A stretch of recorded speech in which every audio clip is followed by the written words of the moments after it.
la une de cette édition de l'Africa Newsroom. Les arrestations se poursuivent au Cameroun dans l'affaire Martinez-Zogo. Gros plan dans cette édition de l'information sur les événements de ces derniers jours avec Maître Claude Bihiga, avocat au barreau du Cameroun. Il est l'invité de la rédaction.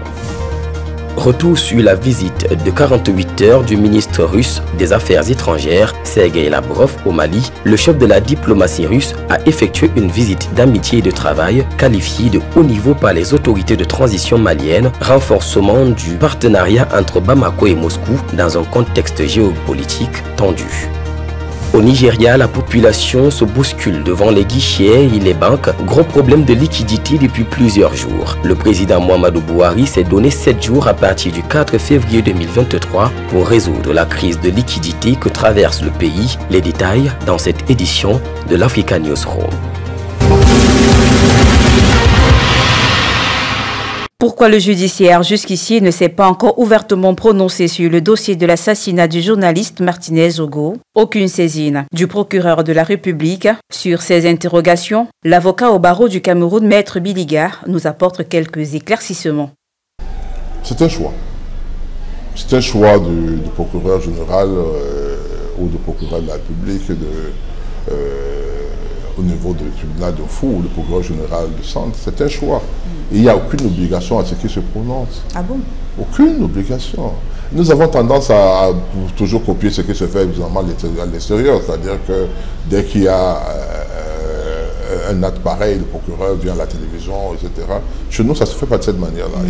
Il est arrivé que le procureur se prononce. Je me rappelle dans l'affaire du prêtre de l'abbé Bala, de l'évêque Bala qui s'est retrouvé dans l'eau. Et le procureur général du centre avait, après la cour d'appel du centre, s'était prononcé. Mais même jusque-là, le Camerounais, ce qu'il avait dit n'était pas vrai. Donc moi, je pense que c'est un choix. L'idéal serait quand même qu'il se prononce. Il serait qu'il se prononce pour qu'il remette les personnes, parce que les gens doivent quand même avoir l'information, et la vraie.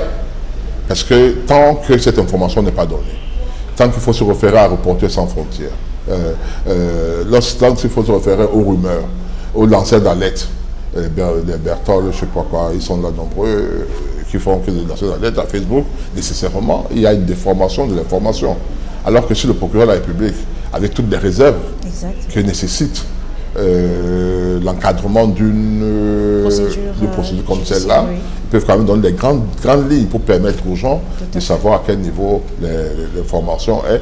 Ça mettrait un peu un terme, ou bien ça diminuerait le nombre, le degré de rumeurs et de mensonges qui peuvent, ou des informations qui peuvent être véhiculées à cause de ce silence. Les arrestations se poursuivent dans le cadre des enquêtes menées dans le cadre de l'assassinat du journaliste Martinez-Zogo. Plusieurs arrestations ont eu lieu lundi 6 février dernier. Parmi elles, celle de l'homme d'affaires Jean-Pierre Amogu Belinga et 2 de ses principaux collaborateurs. Le président directeur général du groupe L'Anecdote est accusé d'être l'un des présumés commanditaires de cet assassinat crapuleux. L'influente personnalité a été conduite au CED, secrétariat d'État à la Défense. Son interpellation sera par la suite confirmée par un communiqué de son groupe. Des interpellations qui font suite à plusieurs autres. Dans une enquête diligentée par le président de la République, Paul Biya, une enquête mixte, police-gendarmerie. Dans un communiqué signé du secrétariat de la présidence de la République, le ministre Ferdinand Ngongo a annoncé déjà plusieurs arrestations, dont des hauts responsables du renseignement camerounais, d'où l'évocation du crime d'État. La seule certitude aujourd'hui qu'il y a, c'est que le président de la République a ordonné une enquête, que cette enquête est en cours et que les premiers éléments de cette enquête permettent de croire que M. Amogu Belinga est plus ou moins impliqué, ou bien il est suspecté qu'il y aurait des indices qui indiqueraient qu'il aurait participé parce qu'il aura été arrêté.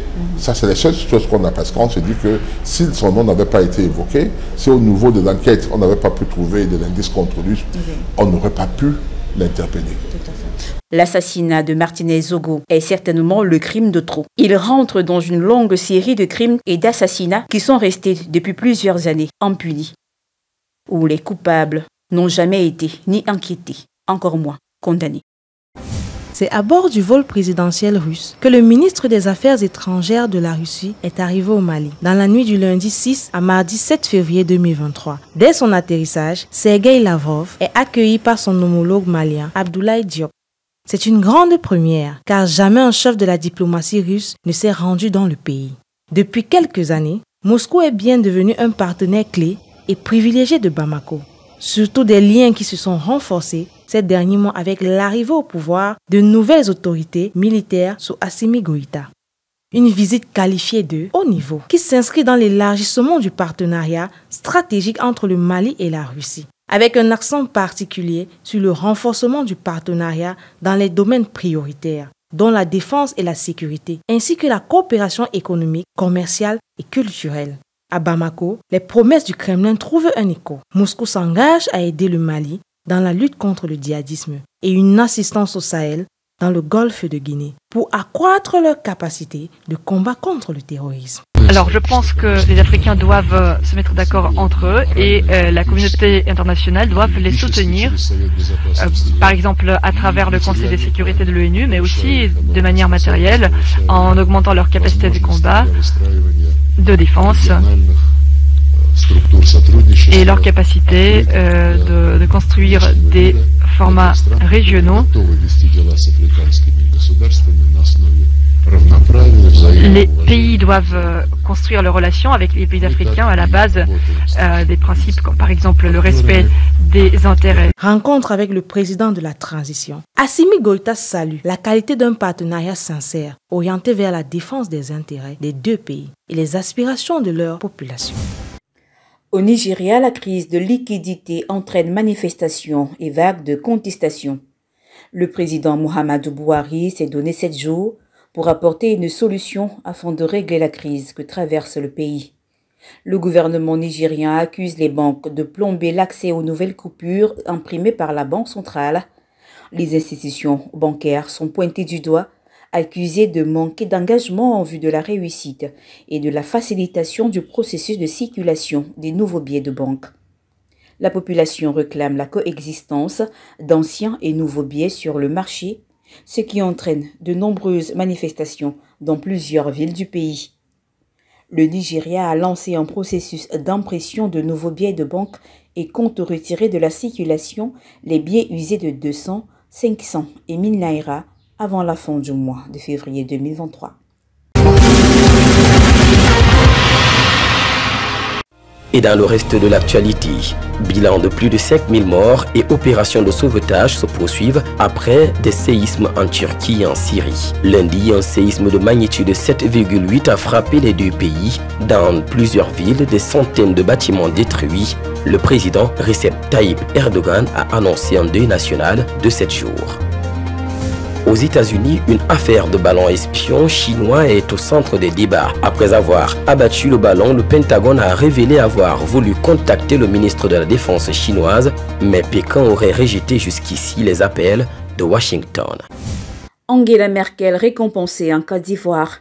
L'ex-chancelière allemande Angela Merkel a reçu à Yamoussoukro, mercredi 8 février dernier, le prix Félix Houphouët-Boigny pour la recherche de la paix.